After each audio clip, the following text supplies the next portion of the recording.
Fala pessoal, Rubens Barrichello é realmente muito bom de papo. As entrevistas com o Rubinho costumam render e render uma barbaridade. Vocês já viram trechos da nossa última entrevista com o Barrichello aqui no canal do YouTube, mas tem muita gente pedindo para ver a entrevista na íntegra, a live completa que fizemos com ele no Instagram do motorsport.com. Então vai lá, a gente vai começar a divulgar as entrevistas na íntegra. Hoje com o Rubens Barrichello, mas faremos o mesmo com Felipe Massa, Ricardo Zonta, Antônio Pisoni, Luiz Roberto, entre outros, ao longo dos dias, para você aproveitar ainda mais nesse período de quarentena. Rubinho fala sobre Schumacher, sobre Senna, alguns causos da carreira dele, quem é gente boa no boteco, quem é mala beça, tudo isso no papo com Rubens Barrichello. Antes da gente começar a apresentar a conversa que nós exibiremos na íntegra, se inscreva no canal, ative as notificações e construa esse espaço conosco, deixando seu like, colocando comentário na nota, para que a gente sempre, através do seu feedback, melhore esse espaço. Grande abraço e vamos lá, o papo com Rubens Barrichello. Tudo bem, Rubinho? Como vai? Tudo jóia? Tudo bem? Você virou o rei das lives, hein, Rubinho? Mas por quê? Tem tanta live legal aparecendo aí, o pessoal tá sendo super criativo, acho que não tem... O que eu tenho tentado fazer é levar um pouco do meu carinho para dentro dessas casas, que a gente sabe que é um momento muito difícil, mas além de tudo, poder trazer um pouco do meu dia a dia, né? Esse negócio do Indy, do meu cachorro, esse negócio de pintar a casa, isso são tudo ideias de que basicamente você não tem tempo para fazer esse tipo de coisa, e já que eu tô por aqui, é tão importante, né, essa coisa da pintura da casa, a gente passa um tempão falando assim, Fefo, larga o celular, Eduardo, vamos conversar, né, todo mundo passa por isso, então o negócio da casa é sensacional, poder estar com eles nesse momento, e assim, lógico que dá um pincel na mão do Fefo, você sai pintado, né? Porque ele vem assim, ô, desculpa, tal. Então, ó, eu fico todo branco, tal, mas faz parte do negócio. Como é que você está se virando, Rubinho, nessa quarentena? Foi na véspera ali do início da estoque. Você era um cara que já disse, inclusive a gente fez uma live com o Joaquim dos Sertões, que recebeu o convite para correr dos Sertões, ia correr na Argentina. O que a quarentena já embaralhou sua vida pessoalmente e profissionalmente, Rubinho? Não, a verdade é assim, eu acho que da mesma forma que para todos, nada foi cancelado, está tudo sendo adiado. E é importante falar isso. Então tem aí uma previsão de volta às pistas. O melhor treinamento para um piloto é dentro do carro. Isso não vai acontecer. Vai estar muita gente, no meu caso a Stock Car, o carro, o Super TC 2000, ele não vai pegar o pescoço. Mas o Dudu, que anda já de USF, já pega pescoço. A gente está falando em 2Gs. O menino pesa 65 quilos. Faz aí 2 vezes 65 no pescoço. Esse tipo de peso, ele sente, certeza. Ficar 2, 3 meses, 4, não sabemos. Isso ele vai sentir. Então, é muito importante estar ciente disso. É muito importante que você...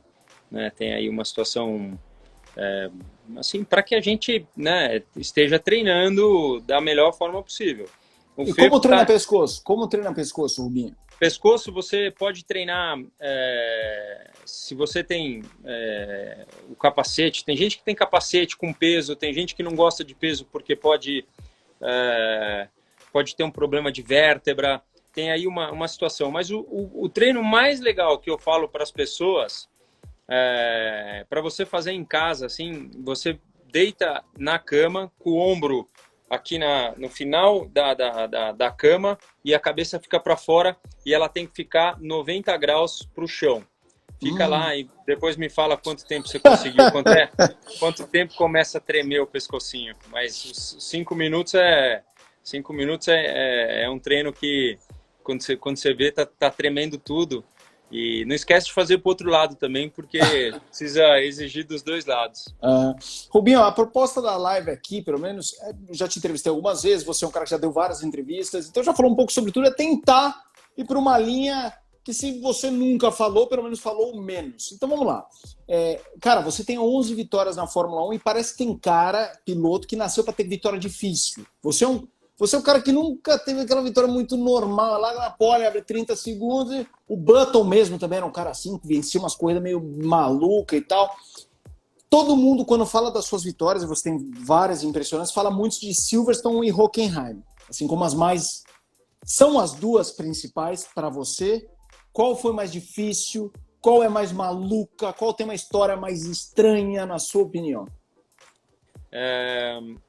Eu também considero Suzuka 2003 uma das mais difíceis, porque eu tô dentro de um contexto que Suzuka é punk, é uma pista difícil, é uma pista que o Schumacher andava demais, né? A gente fala assim, e aí, qual eram os lugares que o Schumacher não era pegável, assim, né? O que o cara tinha mais? Ele tinha um negócio com a tal da curva 1, para você que joga um videogame, para você que tem aí uma sensação do que eu estou falando, a curva 1, na época do Ayrton, se você pega uma onboard do Ayrton, a curva 1 de Suzuka, você entra, freia, volta no acelerador e freia de novo para a curva 2, que dependendo da relação de marcha, era feita de quarta marcha, às vezes de terceira. O Schumacher, ele foi um dos pioneiros a entrar cravado nessa curva 1 e frear só na curva 2, tá? Uhum. Como que o cara consegue fazer isso? Só um cara que chuta com o pé esquerdo consegue isso. O que é chutar com o pé esquerdo? É frear com o pé esquerdo. Então eu vivi uma época moderna da Fórmula 1, onde muita gente me pergunta, mas Rubinho, você freava com o pé direito, como é que você fazia isso? Essa é uma curva que não dá para fazer isso, tinha que frear com o pé esquerdo mesmo, e foi por isso que eu desenvolvi a maneira de frear com os dois pés, não com os dois pés ao mesmo tempo, mas a esquerdo quando precisava e o direito era o que eu mais gostava, né? E eu cheguei nesse fim de semana de Suzuka, ele precisava, se eu não me engano, chegar até uma posição ou... Acho que oitavo, acho que era oitavo. Isso, acho que é isso. Ou que quem ganhasse a corrida não fosse o Raikkonen, não é isso? Isso aí. E eu cheguei dominando. Esse fim de semana eu cheguei dominando num lugar onde, cara, era a batata que o cara dominava. Bem como você conhece. Na Áustria, eu botava o carro no chão e eu saía dominando. Era uma pista que, pra mim era uma pista minha, né? Assim, aquelas que caem no colo, assim. Então, esse fim de semana foi muito difícil, porque eu até já brinquei, já falei disso até com você. Eu tive que fazer um pouco de terapia depois em relação a isso, porque quando eu vi o Schumacher mal, ele entrou em crise esse fim de semana. E as pessoas tentando levantá-lo, as pessoas tentando falar sobre... Não, cara, você só precisa chegar em oitavo, você não sei... Ele, pela primeira vez na vida, ele estava realmente correndo para chegar em oitavo, entendeu? Uhum. Então, é importante ressaltar isso, porque são situações que né, não tem como um Schumacher da vida estar mal, e ele não estava legal esse fim de semana. Então, eu considero Suzuka, eu falei dela também, porque legal. Às vezes as pessoas já sabem, mas essa de Suzuka foi importantíssima para mim, como aquela coisa de pequeno, você olha e fala assim, nossa, se eu ganhar em Suzuka, eu viro gente grande. Então, aquele dia eu virei gente grande. Então, nesse embalo, eu vou te fazer uma pergunta que é: qual a maior corrida que você fez que ninguém sabe? O que significa isso?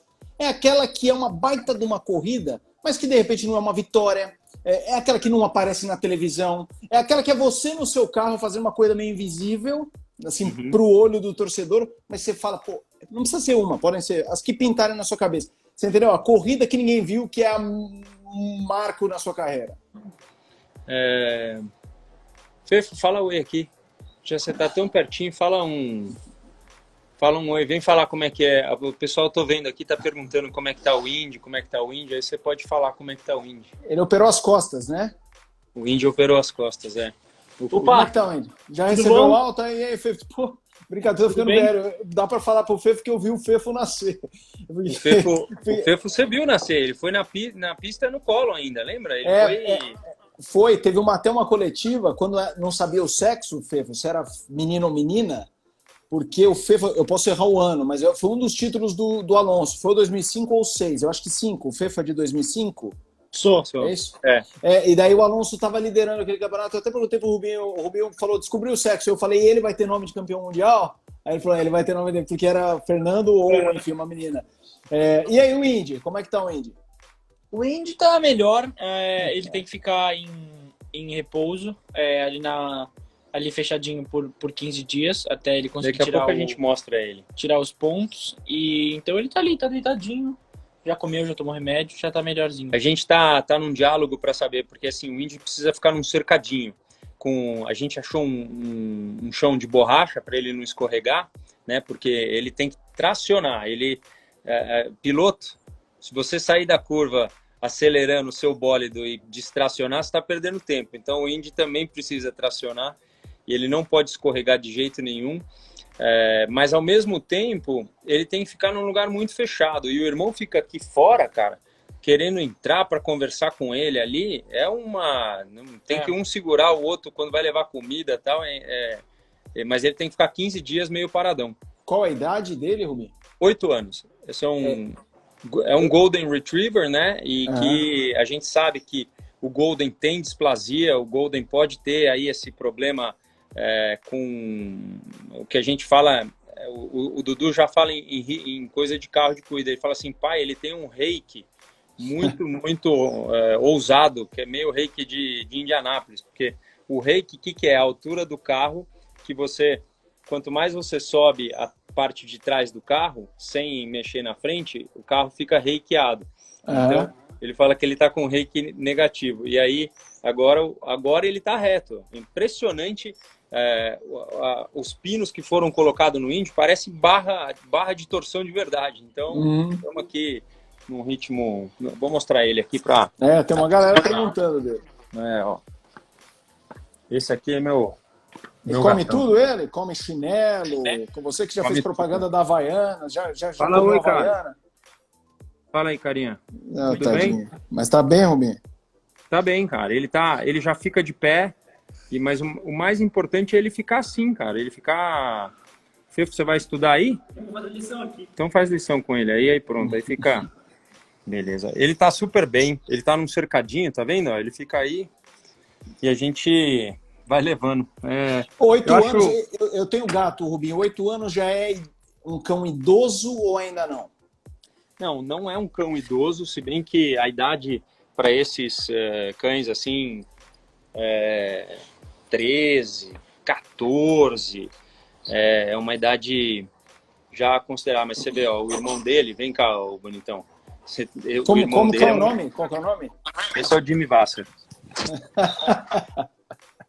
Olha lá. Muito bom. Esse é um gigante, cara. Esse é um gigante que tá com... Ele não tá com ciúme, mas ele tá com uma vontade de ver o irmão ali, né? Então ele fica deitadinho aqui na porta.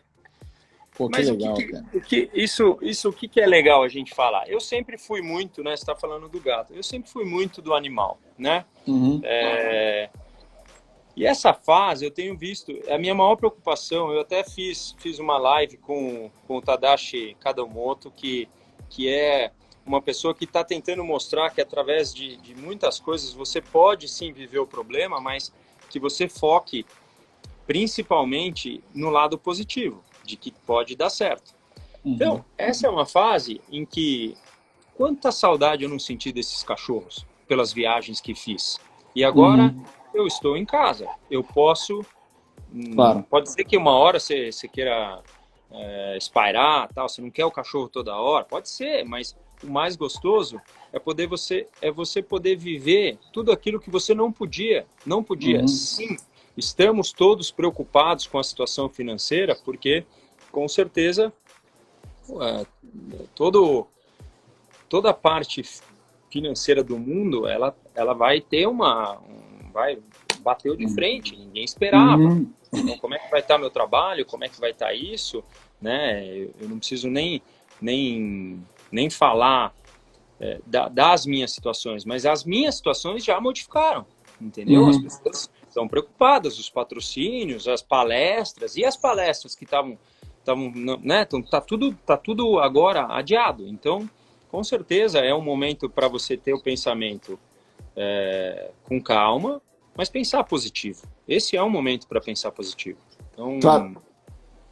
E a gente tem esse tempo, às vezes, é o que você falou, até quando a gente combinou a live, né? A vida doméstica, um caos, todo mundo acha que é fácil, vacation, nada disso, né? Você tem os seus filhos, cães, eu tenho um filho pequeno, mas também é um momento que a gente, às vezes, na rotina acaba não tendo, seja com o cão, como você falou, ou com os próprios filhos, talvez seja a grande lição quando passar essa fase, né? De lembrar do tempo, não estou nem falando que eu não, você não, mas as pessoas em geral, lembrar do tempo de dar tempo ao que também realmente importa, que às vezes a gente esquece. Você pensa mais ou menos assim?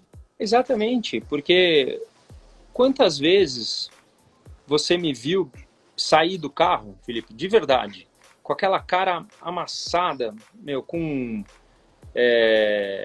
carro ruim, se acertava a frente, vinha a traseira, se acertava a traseira, vinha a frente, só detonava, não melhorava, e só piora, e classifica em 16º, e faz. Mas como é que você levanta? Você levanta com os princípios. O que você está fazendo ali? Você está ali porque você quer mostrar para alguém alguma coisa, ou porque você ama fazer o que você faz? Porra, é porque eu amo. Então, meu amigo, inventa, vai chover, e você acerta no uso do pneu, aí você faz. Foi exatamente assim em Silverstone 2007. Eu lembro. A gente estava lá, o carro era terrível naquele ano lá. E, choveu e eu ainda escolhi. Foi nessa, né? Você que gosta desses detalhes, foi exatamente a mesma coisa. Falaram para mim, cara, tá todo mundo vindo para dentro para colocar pneu intermediário. Eu falei, então, é a nossa chance. Pode ser 2008. Alguém falou que é 2008. Eu tô pegando aqui porque eu tinha quase... 2007 foi o ano que não fez ponto a Honda. Pois é. 2008 você conseguiu aquele pódio. Valeu, galera. São 19 anos. Eu tenho uma memória muito boa de negócio, mas E você largou em 16º. Você largou em 16º. Isso eu lembrava. Hamilton, Raikkonen e você terminaram na mesma volta. O resto tudo uma volta... E se não fosse um problema no pit, que demorou bastante, o meu segundo pit, eu teria, inclusive, chegado na frente do Heidfeld, que era onde eu estava na pista. E aí, naquela, me perguntaram como que você decidiu o pneu de chuva, se você foi um cara que sempre foi para o slick antes de todo mundo. Qual é o contrário da coisa? Boa. Aquele dia, eu tive uma visão tão boa da chuva vindo, porque o carro de Fórmula 1, você senta, o cockpit é aberto, tá? Isso aqui, hoje tudo bem, tem o halo, tem aquela situação toda, mas ele é aberto. Se você ficar parado esperando o farol da largada e tiver chovendo, você se molha. Então, para o pessoal saber, a chuva chega e te molha. Mas a 300 km por hora, você fica molhadinho aqui na parte de cima, o dedinho da mão dá uma... A hora que você vira, a mão passa por cima aqui assim, ó, tá vendo? É mais ou menos aqui. Dá uma molhada. Tá? Aquela hora, quando começou a chover, molhou minha mão de um jeito que eu falei, essa chuva tá vindo muito assim. E tá vindo forte. Era como se eu tivesse parado a 300 por hora. Foi nessa que eu falei assim, isso vai molhar a pista demais. Não é possível que a gente fique numa condição tão de intermediário. A decisão foi por essa. São momentos em que você vai meio que... Sabe, quantas vezes eu errei, né, Felipe? Não tenha dúvida que... Claro. Não tenha dúvida Alô? que eu errei um monte, mas nessa daí eu acertei. Rubinho, então voltando àquela pergunta, porque essa é uma corrida que todo mundo viu, mesmo não sendo uma vitória, foi um show, foi uma corrida que ninguém lembra, mas que para você é muito especial, que ninguém lembra o que é isso, de repente é um quarto lugar de Jordan. Qual corrida ou uma ou duas, a corrida que ninguém viu mais importante da sua vida? Então, não é fácil a resposta, porque para que você se dê valor, para que você goste de você, para que você consiga voltar com a motivação, que é uma das perguntas que mais me fazem, como você tem motivação, todas elas você tem que saber que mesmo chegando em 13º, você deu tudo, você fez tudo. Então, tem corridas muito especiais que não te levam a nada. Ninguém assistiu, só você. Então, eu lembro de uma, por exemplo, 1995, na Hungria, eu tive uma classificação muito ruim, mas meu carro no warm-up muito bom com o tanque cheio. Aí eu falei para o Gary Anderson da época, eu falei assim, vamos tentar fazer 2 paradas? Ele falou, cara, o uso do pneu, o wear do pneu tá baixo, eu acho que a gente consegue, mas é aqui, cara, é muito, muito arriscado. Falei, meu, 15º, vambora, não vai dar nada, vamos tentar. E essa aí, cara, eu entrei na última volta em 3º, fazendo uma parada a menos, e assim, uma felicidade, meu, que não me contia por ter conquistado aquilo. Quando eu entrei na última curva, a hora que eu voltei no acelerador, o carro desligou. Se eu soubesse que tinha alguma programação, que tinha alguma coisa errada, eu teria entrado no embalo e capaz de ter tido uma história diferente. Mas era o princípio de uma história com os motores, de que os motores não poderiam fazer fumaça porque era prejudicial à venda de carro de rua. Então, o cara, esse dispositivo, ele teve que setar. Como que o cara sabia exatamente o momento que ia quebrar? Às vezes o cara falava assim, então a pressão de óleo, se ela passar desse limite, desliga. Entra um safe mode, o que a gente tem hoje no Stock Car. Mas o limite dele, que era setável e que o cara botou muito abaixo. E foi numa dessa aí que eu entrei na última curva, o carro passou a bandeirada. Eu cheguei em 7º, mas naquela época dava ponto aos 6 primeiros. Sim. Em 3º, cara. Esse sentimento é assim, para você buscar aonde... Não, pô, foi uma baita corrida, meu, fica tranquilo, foi demais, tal. Dá uma raiva, velho, de ter, né? Porque hoje, 7º ainda dava pontos hoje, mas naquela época nem pontos deu. Rubinho, uma pergunta que eu não sei já te fizeram é assim, você quando chegou na Fórmula 1, Senna lá, Deus, você já tinha trombado com ele, era um grande kartista e tal. Sobre o Senna você já falou várias vezes. Quem era o diabo? Porque é uma coisa de brasileiro também. A gente às vezes não consegue valorizar um atleta brasileiro e o adversário do atleta brasileiro. A gente diminui. Então assim, o Prost era o demônio. Era o cara que não tinha talento. É um amigo do Balestre e tudo mais. Você lembra quando você conheceu o Prost pela primeira vez? Você tinha essa coisa do torcedor do Senna, olha o canalha aí e tal. Como foi isso?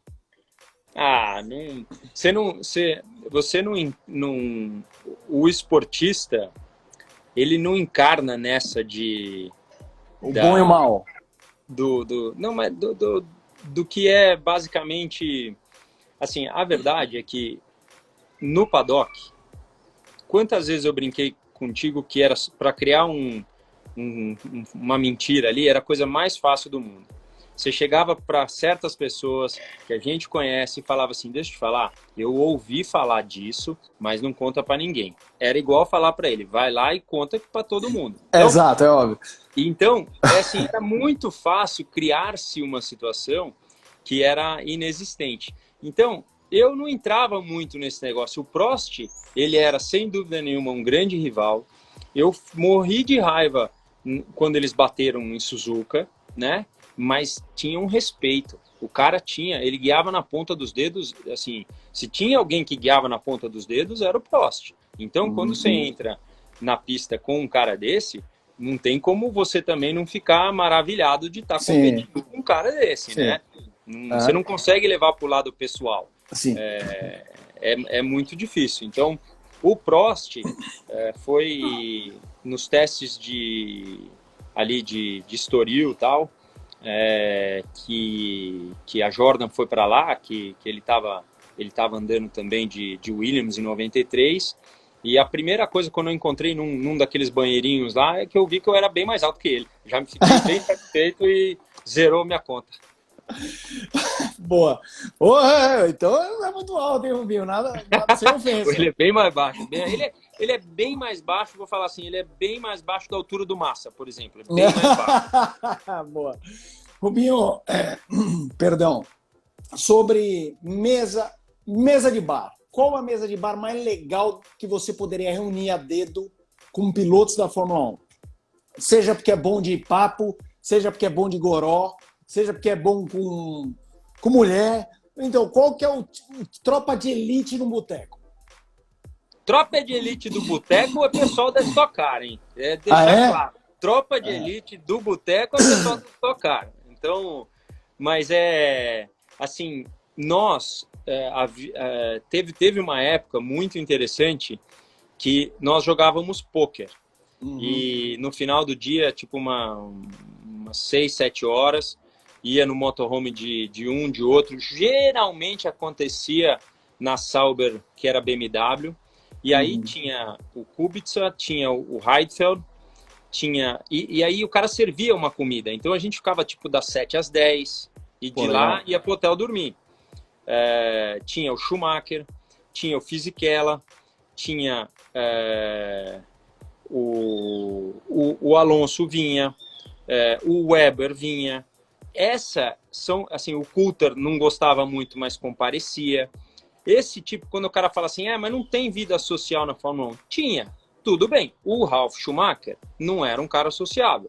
O Trulli não era um cara que gostava do oba-oba com todo mundo. São dois exemplos que você respeitava, mas o cara, você ia, o caminhãozinho do briefing, daquele que vai saudar o público. O cara não... Esses caras você via, eles estavam isolados. Eles falavam muito pouco, você tinha que puxar um papo. Mas, de qualquer forma, esse grupo da Fórmula 1 era muito engraçado. Agora, o cara que eu me dei melhor, assim, que a gente se divertia e tomava um copo e rachava o bico, era o Button. Esse foi um companheiro que, mesmo na época mais ali difícil que a gente lutou pelo campeonato, ele mesmo, acho que na própria entrevista dele, ele fala... a gente se dividia muito bem nos trabalhos. Então, por que não dividir? O pai dele me adorava e eu sentia a verdade realmente nos olhos da energia que o cara trazia. E pô, com o meu problema de freio de começo de ano, o cara sabia que ele criou ali uma vantagem que eu ia ter que trabalhar muito para recuperar. E eu recuperei mais da metade depois que eu solucionei os problemas de freio, mas infelizmente já não pegava mais. Mas esse cara era um grande amigo de Copa. Falei das boas. Qual é a mesa, assim, não convidem para jantar? Tipo assim, dos 20 anos de Fórmula 1, quais dois caras falam, não bota na mesma mesa que é risca-faca? Mas, assim, comigo ou em geral? Não. Pode ser geral. Assim, aquela bola fora, seu aniversário, você chama e bota numa mesa. Posição 1, fulano. Posição 2, Beltrano.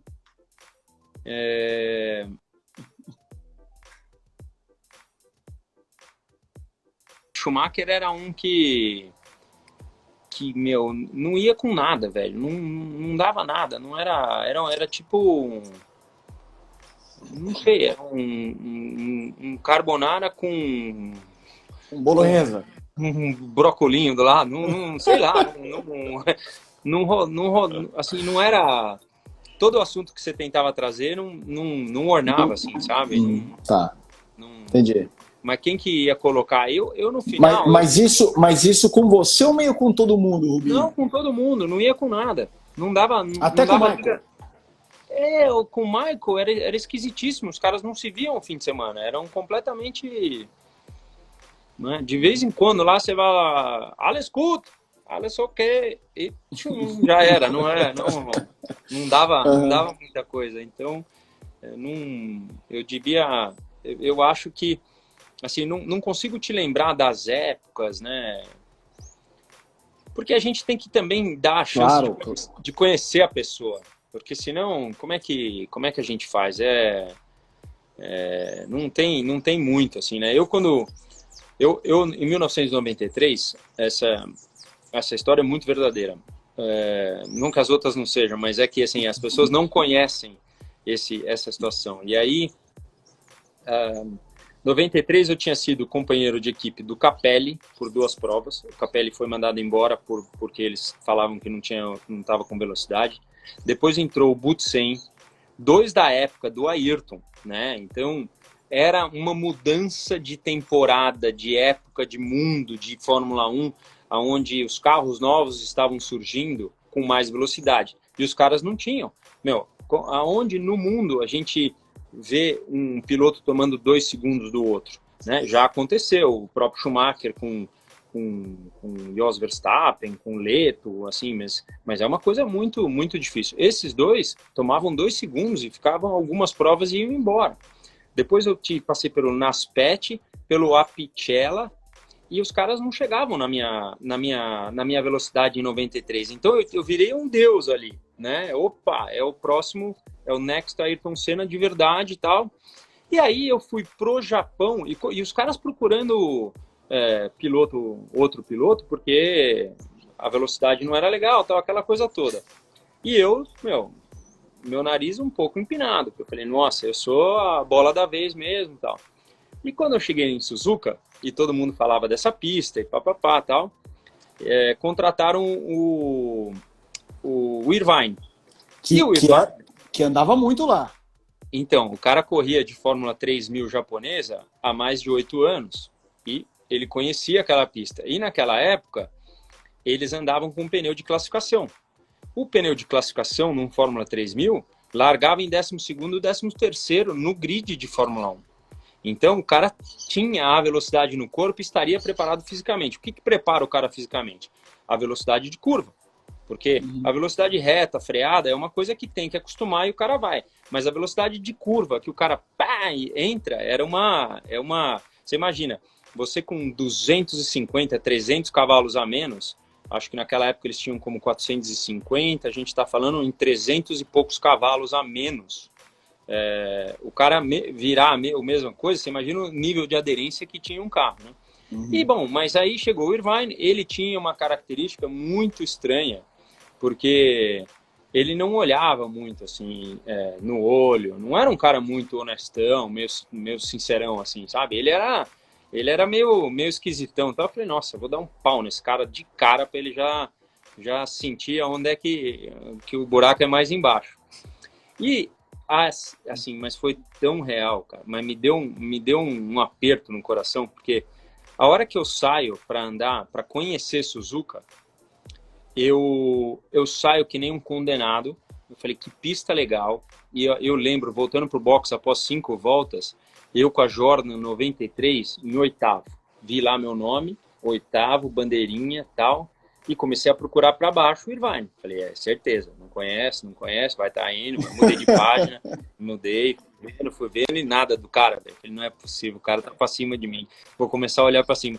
E demorou para chegar, o cara tava em primeiro. Nas primeiras 5 voltas, o tal do Irvine me coloca a Jordan 93 em primeiro lugar. Você pensa num baldão de água fria, que foi pra cabeça, né? Você bota 2 segundos num, não sei o que e tal. E naquela classificação, eu classifiquei uma posição atrás dele e tomei 2 décimos. Ou seja, eu recuperei muito, porque eu estava 2 segundos atrás nessa saída. Realmente o cara conhecia muito daquilo. E aí chegou depois na prova seguinte, que era Adelaide, aí eu devolvi tudo. Assim, sabe quando você vem mentalmente preparado? A pista daí, nenhum dos dois conhecia, tal, não sei o quê. Eu devolvi tudo, eu larguei na frente, eu acabei na frente, enfim, foi desse jeito. Mas essa de Suzuka foram meus primeiros pontos. E ali me mostrou que um cara competitivo traria o melhor de mim. Ou seja, não é para mim, mas de todos. Um piloto muito bom pode mentalmente te afetar, mas que ele traz um benefício muito grande para você, traz, porque ele te coloca em situações de aprendizado também. Então o Irvine foi um desses, mas ele era estranhíssimo. Você perguntava para ele, e aí, aquela curva lá é terceira? Ele falava assim, eu já ouvi várias vezes ele falava assim, não lembro. Caraca, não lembro. Fala para mim que você não quer falar, mas não fala que não lembra. Só que ele era assim. Depois eu fui aprendendo dele ele realmente era um cara que fazia pelo natural. Ele não era um cara que... Ele chegava lá na hora e via, mas não era um cara que lembrava muita coisa. Ô Rubinho, tem um monte de gente falando, pô, que legal, uma coisa essa história e tal. Uma história que muita gente talvez não saiba, alguns sabem, outros não. Tem uma história famosa de Schumacher e Senna, que eles teriam saído na porrada na França. Você era amigo do Senna, depois companheiro do Schumacher, só que foi um ano antes de você estrear, se não me engano foi em 92. 92. Essa história, né? você ouviu de um deles, o que você sabe dessa fábula? Eu acho que aconteceu mesmo, porque tem foto, né? Tem foto do momento em que duas pessoas estão se olhando meio perto e que existe um sentimento de incompatibilidade, digamos assim, do momento, né? Mais uma que eu estive presente, para fazer, era Suzuka 93, quando o Ayrton foi dar uma volta no Irvine, não conseguiu, o Irvine nem ligou para ele e continuou, tal. E aí você vê, o Ayrton ficou tão bravo que acabou a corrida, ele foi lá na salinha da Jordan, eu estava dentro dessa sala, e ele entrou para falar com o Irvine e falar, meu, você tá louco, cara, você não sabe o que é bandeira azul, você não sabe o que não sei o que e tal, e o Irvine daquele jeito assim, tipo, sou, meu, e aí eu comecei a ver o Ayrton ficando nervoso. Essa história é conhecida, mas talvez Sim. não com o bastidor que eu tô dando. Ele começou deu pra ver. Chegou uma hora que ele não aguentou, cara. Ele veio como se fosse dar com a direita, abriu a mão e pim! Deu no Irvine, mas o Irvine caiu onde eu tava lá, assim. Lá pra dentro. Aí separa, um negócio e tal. E o Irvine era tão doido, e ele adorava, ele tinha um capacete que ele era meio laranja, mas com as faixas parecidas com o do Ayrton Senna. Então, era um cara que adorava. E aí os caras falavam pra ele, velho, você acabou de tomar um tapa do mito, velho, da lenda. E ele não tava nem aí. Tomou um tapaço e ficou lá. Assim, como se, que joia que eu tomei um tapa. Essa aí eu vou contar para os meus filhos, netos, tal. Mas essa sala eu tava dentro da sala. Pô, essa eu não sabia, é verdade. Que essa é famosa, eu quis pegar do Senna e Schumacher pelo nome dos personagens, mas essa do Irvine era boa. Muito boa. Tomou-lhe um tabefe na orelha. Ô, Rubinho, você já saiu na mão em pista, Rubinho? Não. A única vez, bem assim, claramente, eu sempre fui uma pessoa que, se eu tenho um problema, eu vou resolver, né? Para mim sempre foi assim, meio na vida. Se eu tenho um problema, eu vou tentar resolver. A única vez que eu realmente estava fora de mim foi 2010, em Montreal. Eu vinha numa recuperação muito forte, muito forte. E eu saí, a gente tem a curva 5, que é uma curva pé embaixo, muito rápida, e aí tem a sequência esquerda-direita para pegar uma reta. E eu acho que a pista estava secando, alguma coisa assim, e eu botei por dentro do Alguersuari, ele não me viu. Quando ele associou que eu estava passando, ele fez uma tentativa de fechar a porta, mas era muito tarde. Eu vinha numa velocidade tipo 10 km a mais. E aí eu vi o céu, assim, caiu no chão.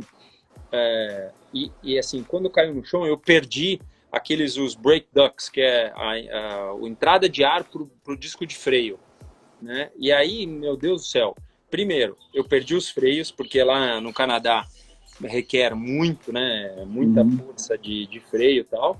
E eu passei a corrida inteira falando assim, bom, o cara detonou minha corrida, eu quero só saber se o Charlie Whiting tá ouvindo, porque ele precisa punir.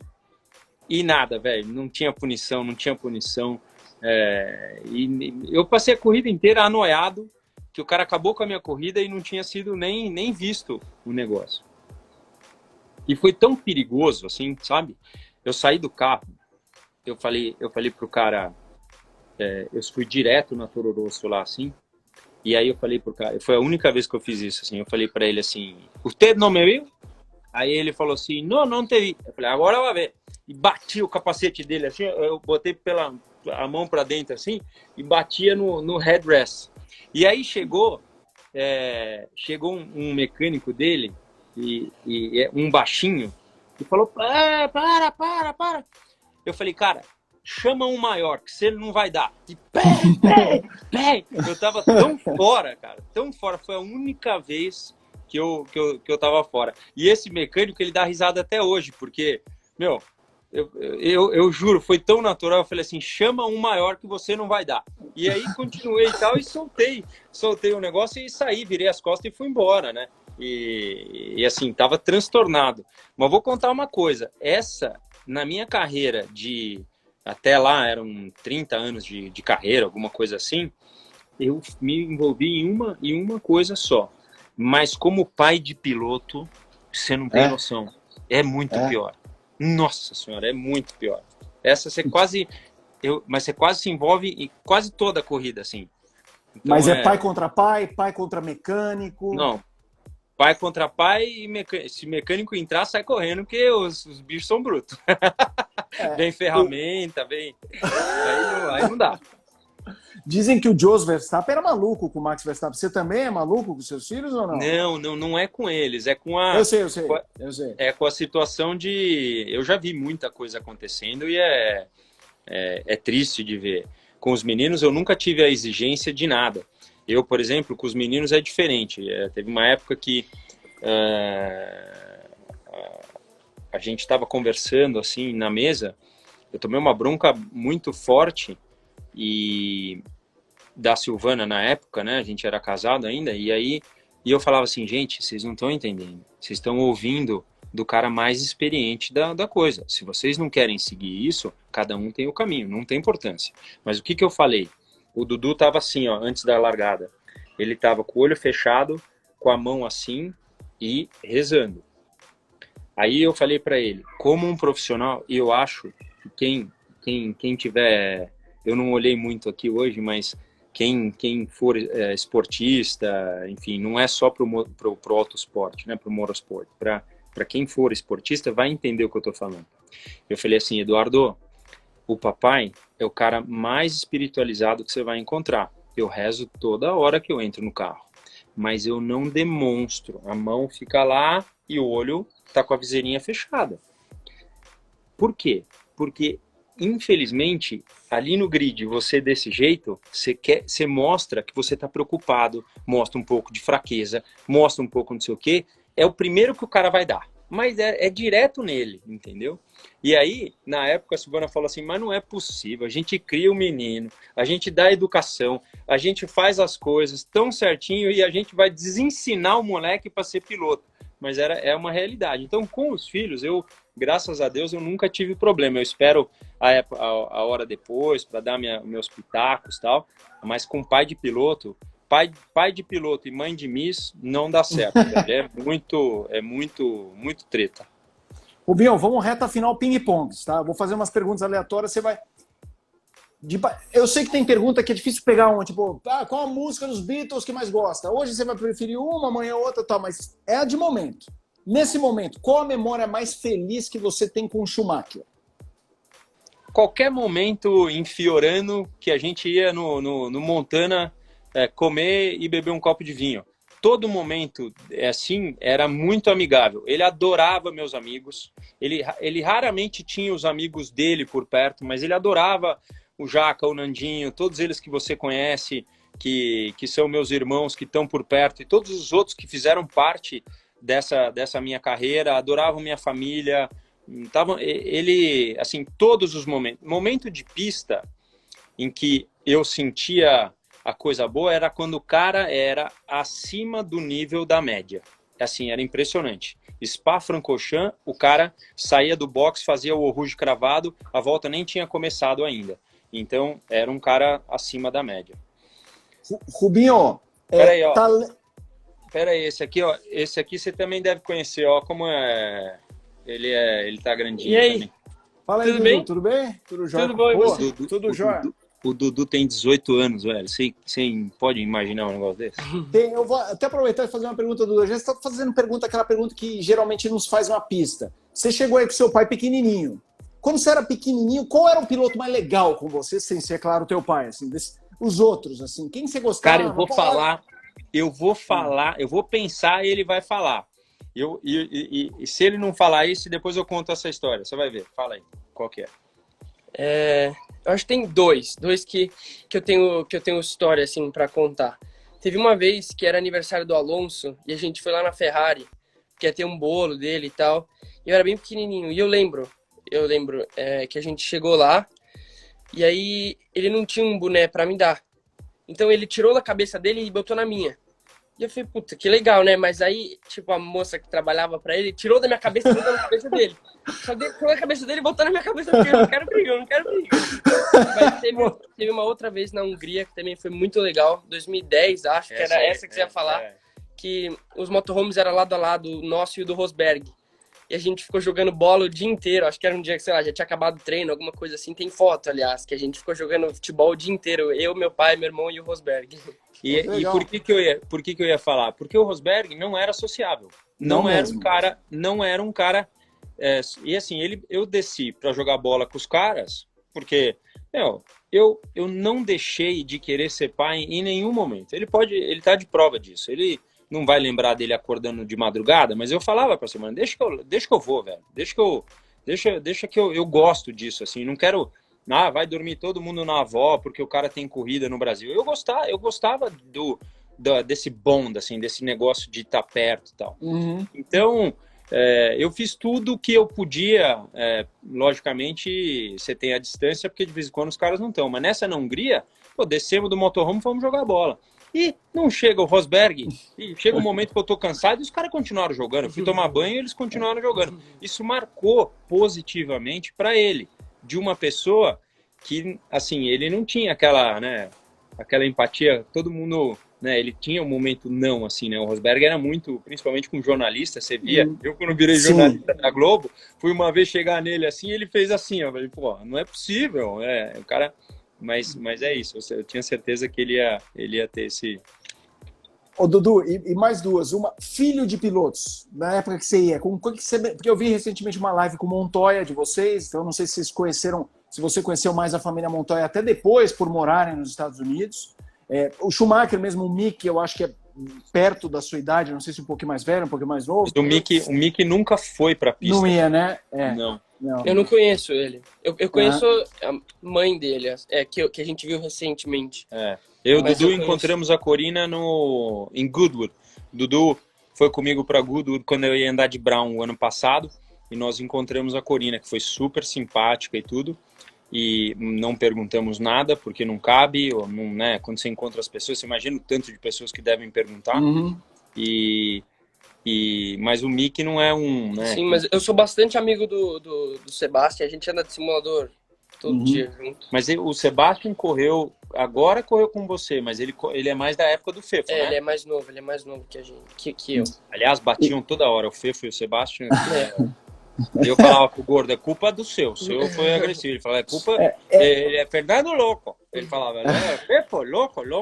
Mas você disse, Rubinho, que como pai, você já arrumou muita confusão em cartódromo. Com o Montoya já saiu na pau nessas batidas ou não? Não, ele me dá uma barrigada, quebro no meio, não dá não. Não dá. Ô, Dudu, mas essa corrida em Palm Beach, que o cara deu no seu meio lá, quem foi o primeiro cara que você viu na balança, só esperando assim, rapaz do céu, mas me deu um nervoso. Né? Eu não vou lá para arrumar briga, eu não sou treteiro, mas não mexe com eles, não. Assim, mexer com o filho, para mim, é doido. Já te fez passar vergonha em pista, o Rubinho, Dudu? Já deu algum barraco bom? Já, né, filho? Pode contar, tá liberado.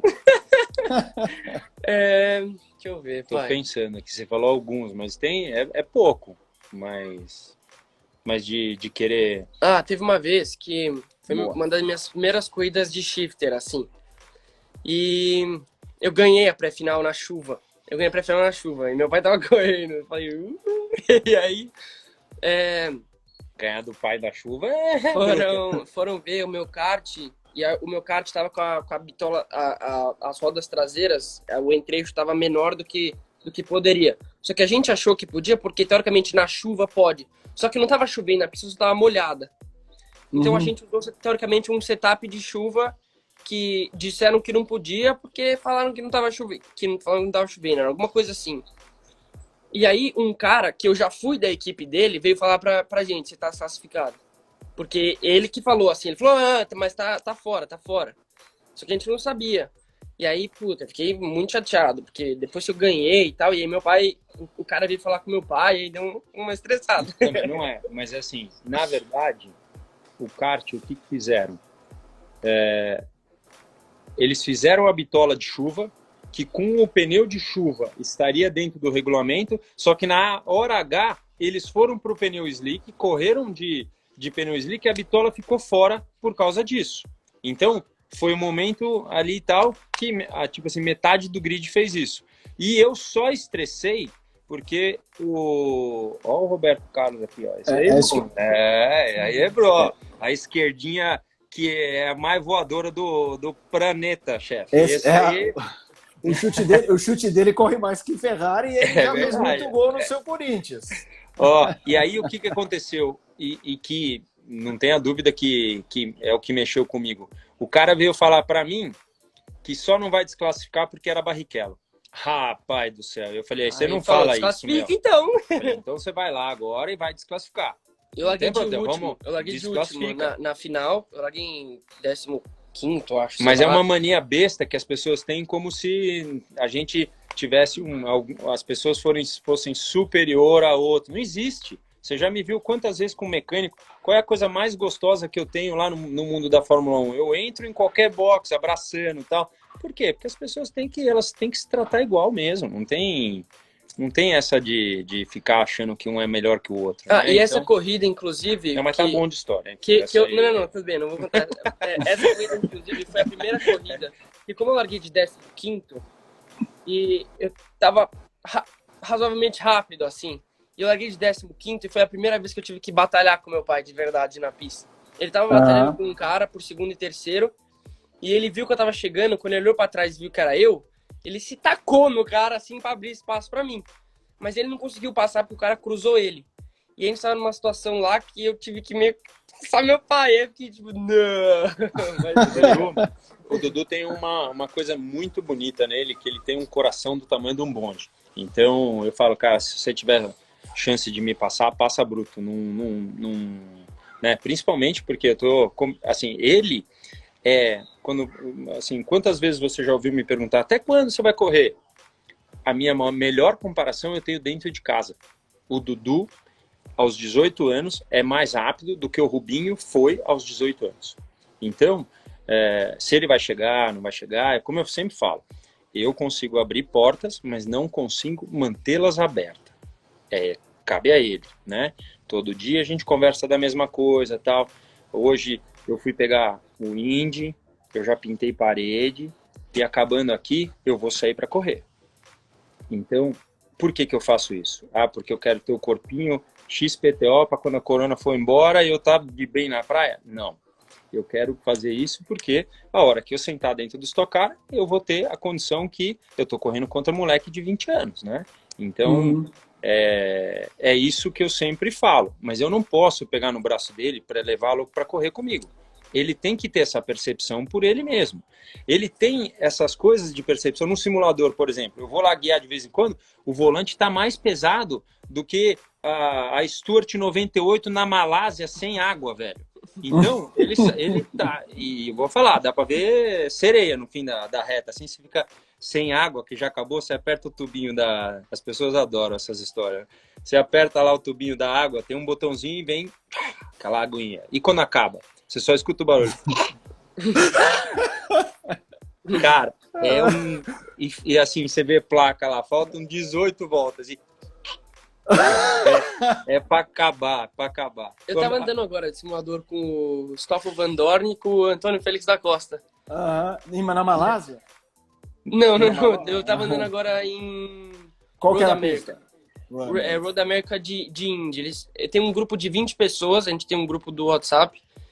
E anda todo mundo. Aí tem o Lando Norris, tem o Van Dorn, Button, tinha todo mundo junto, todo dia. Então, Ô, Rubinho, oi. Quer ir no bate-bola? Não, vou fazer bate-bola, mas vou fazer 4 e aí encerrar, hein, mano? O papo tá bom. mas assim, só surgiu uma. Essa coisa de falar do 18 anos melhor, você não teme criar uma... Pergunta para os dois, como é que vocês lidam com isso? Não, eu entendo onde... porque assim, para subir é muito difícil, mas para cair é muito fácil, né? Então eu tô criando... É como se eu estivesse criando um monstro, que aí o pessoal vai falar assim, vai chegar na Fórmula 1, vai chegar e cria uma expectativa. Sim, né? sim. É por isso que eu sempre falo que vai depender dele chegar. Né? Hoje, por que a gente está correndo nos Estados Unidos?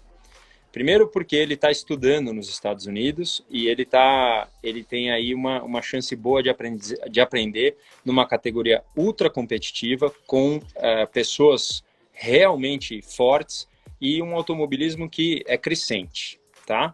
Mas a gente não foi ainda para a Europa por falta de patrocínio real, entendeu? Não é fácil você arrumar 500 mil euros, 1 milhão de euros, onde, Rubinho, você ganhou um monte, se vira, bota do seu. Mas não é. Eu tenho 2 moleques, eu tenho toda uma situação. Não é assim que choveu, entendeu? E tanta coisa que você vê que, economicamente falando, deveria ter feito de outra forma né, a gente vai caindo do cavalo até nas aplicações que você vai fazendo de vida para você entender. Então, hoje eu estou estudando, hoje eu com a XP tenho feito estudos para ver como é que faz negócio, como é que eu vou investir melhor. Hoje em dia tem palestra ao vivo toda hora para poder... Então, tem coisas que foram, né? Fala assim, Rubinho, você está falando que está sem dinheiro? Não, mas se for patrocinar toda a carreira do Dudu, vou ficar. Sim, não tem como, entendeu? Claro. Não tem como. Então, você não é o pai do Stroll, né? Mais ou menos assim. Desse jeito, entendeu? Então, vai caber muito a ele. Hoje em dia, por exemplo, me ligaram essa semana passada para perguntar o Olivier Panis, que correu comigo de coisa. Ele tem equipes, né, de Le Mans, equipe de coisa, e ele tem uma equipe que eu não sabia, virtual, que chama Triple A. E aí o cara me liga e fala assim, queria contratar teu filho. A gente paga salário e paga bônus de corrida. Cara, que ligação legal. No meio da quarentena, eu mandei montar aqui o simulador, montei Dudu, vem pra cá, vamos... Por quê? Porque, primeiro o cara tá sendo treinado. Segundo, o cara tem engenheiro de pista, velho. O cara hoje no simulador, ele tem engenheiro de pista, ele passa as informações que ele precisa, detalhadas com tudo, e ainda vai ganhar um troquinho. Muito pouco, mas entendeu? Já começa a dar o valor a tudo aquilo que precisa ser dado. Rubens Barrichello, pai, o que deseja para o filho Eduardo Barrichello? Que ele seja piloto de Fórmula 1. Eu desejo que ele tenha uma vida feliz e que ele saiba dar o valor a tudo aquilo que ele está pleiteando. Quando eu falava para ele no começo da carreira, você não ganhou corrida ainda porque você realmente não quer ganhar a corrida. E ele ficava pé da vida. Quando ele entendeu isso, ele começou a processar, eu falei, você tem que desejar a vitória e lutar por ela. Você tem que, nos treinos, já se sentir, não adianta fazer pole position e depois ficar olhando para trás na corrida e mais preocupado com o de trás. Então, foi disso que ele vai se criando. E eu juro para você, em 20% das corridas eu falava assim, por favor, ele está em primeiro, Deus, deixa o cara lá, vai ser legal para ele, deixa. Mas em 80% delas, eu falei, Deus, dê a ele o que ele precisa para a evolução dele como um cidadão. Para que ele dê valor, para que ele saiba perder, para que ele saiba ganhar, para que ele saiba reagir em situações de dificuldade. Acho que esse que é o mais legal. Eu não tenho pretensão que ele só vai chegar se ele realmente lutar por isso, né? Então, acho que isso é muito legal. Agora o ping-pong, Rubinho. Qual foi a melhor primeira volta da história da Fórmula 1? Senna Donington 93 ou Barrichello Donington 93? Barrichello. Foi mal. Não, mas é assim, ó. Pra você que é fanático, assim, não tenha dúvida. A primeira volta do Ayrton, ela é fenomenal. Ela é fenomenal. Ele cai para quinto e vai e tal. Mas assim, eu já pedi pra gente fazer... Eu vou até tentar fazer isso, não para mostrar porque é o Rubinho. Mas se eles fizerem aquele círculozinho da mesma forma que fizeram com o Ayrton, que o carro fica com um círculo branco que você vê Sim. o carro vindo, aí as pessoas vão entender como que foi a primeira volta. Porque não dá, de repente o cara largou em 12º e está em quarto, né? Mas você vê a surpresa do Galvão narrando a primeira volta, quando ele vê a quarta colocação, é as coisas mais emocionantes que tem. Você tem registrado mais ou menos na memória como se fosse a volta clara ou não? Você seria capaz de meio que reconstruir graficamente se alguém pedisse ou impossível? Na hora, aqui e agora. Quem sabe faz ao vivo. Vamos lá. De carona com o Barrichello. Não, eu ali naquele momento esperando, aquilo ali era luz verde ainda. Eu saía do vermelho para o verde. O meu pulo foi muito, muito bom e eu passo por 2 carros. Eu passo pela Sauber do Leto e eu acho que era o Zanardi de Lotus. E aí eu já pulei de 10º para 8º. Eu faço a primeira curva, de 12º para 10º, perdão. Aí eu não sei quem, mas talvez é o Berger, que eu, assim, também 93, claro, né? Claro. Mas eu passo ele por fora naquela Corner Curves lá, que é descendo pro Old Hairpin, que é a curva de alta velocidade. Então aí já estamos em 9º. Subi, passei mais um competidor, um cidadão que eu não me recuerdo o nome. E aí bate o Andretti com o Wendlinger. Então, eu já estou em 6º. No final da reta, eu venho disputando com o Alesi, vou botar para passar ele, e tô naquela, moleque, né? Só freio quando ele frear, só freio quando ele frear, só freio quando ele frear. O Alesi era um cara que freava muito dentro, rapaz, perdi a freada. Se o Schumacher não vê, eu dou no meio dele. Então, aí para falar, deu sorte, porque eu fiz a curva e tal, mas eu passei os dois, eu passei o Alesi e o Schumacher para a 4ª colocação. E aí fiz, assim, o último terço de volta, eu já estava em 4º. Show de bola, Rubinho, show de bola. Alonso, eu sei que você é fã do Alonso. Pelo que o Hamilton virou hoje, no par ou ímpar, Hamilton ou Alonso? Eu acho que o Alonso, ele tem qualidades de acerto de carro, de modos de guiar, de formas diferentes que fariam dele, sem os problemas que ele teve, porque daí começaram a julgar demais. Quando ele entrou na Ferrari, aí teve muito julgamento, e aí perde, daí começa a falar, acaba que as pessoas, pelo que fala, se tornam situações muito, muito estranhas, muito... chegou um peludo aqui. E aí, mas assim, direto e reto, como eu faço no acelerados. O acelerados se um carro é bom, o outro às vezes ou tem uma coisa boa, uma coisa ruim, né? E o que é o que as pessoas gostam. Eu acredito que as qualidades do Hamilton fazem dele melhor do que o Alonso. Todas as qualidades. Até porque quando eles lutaram juntos era muito começo de carreira. Hoje o Hamilton é melhor do que ele já foi. Show. E para encerrar, o Roberto Carlos já passou aqui e tal. Eu sei que você tem história com Eric Clapton, você tem história com personagens que gostam de corrida. O Roberto Carlos e o Seedorf iam direto, eles gostam muito de MotoGP. Conta alguma história legal com alguém que não seja de corrida, e pode ser qualquer uma. Pode ser história com Eric Clapton, pode ser história com um esportista, pode ser uma história de superação, pode ser um pé na jaca, pode ser qualquer história. Eu tô só ganhando um tempo porque eu sei que você pegou de surpresa assim, às vezes não vem a história. Mas conta uma. Eu tava em Mugello e assim, é emocionante essa história, porque o Ross, acho que falou, foi o Todd que falou assim, vai ter uma visita muito legal hoje aqui em Mugello. E só tava eu treinando e tal. E aí, cara, chegou um cara, desceu do carro, era o Andrea Bocelli, meu. Rubens, a Ferrari, te amo, o cara, a melhor voz do planeta, né? Lógico, a gente não...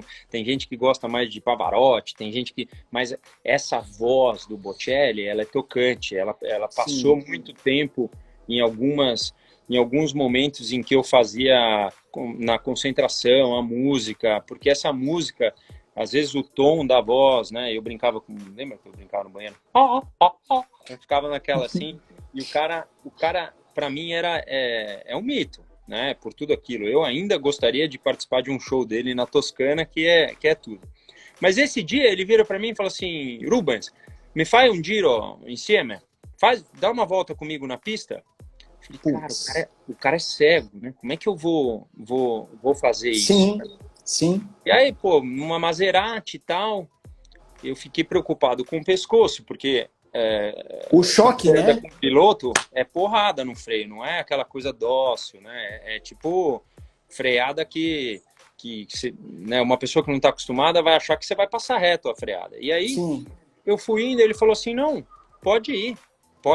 Eu tô ciente. Ele queria falar para mim que ele tinha sensações que eu não tinha e que eu poderia ir. E eu fui indo. E aí eu tô a 200 quilômetros, juro para você, tá tocado 200 quilômetros na reta e subindo. Ele virou para mim e falou assim, dobbiamo esserci a 200. Eu olhei assim e falou assim, a gente deve estar uns 200, ele quis dizer. Eu olhei 200. Eu falei, esse cara tá vendo, velho. Não é possível. Não é possível. Eu falei, sim, siamo a 200. Então, pra mim, me mostrou, primeiro, eu tava ali, um cara que eu idolatrava e um momento único na minha vida de um cara que era fanático também por uma Ferrari, logicamente.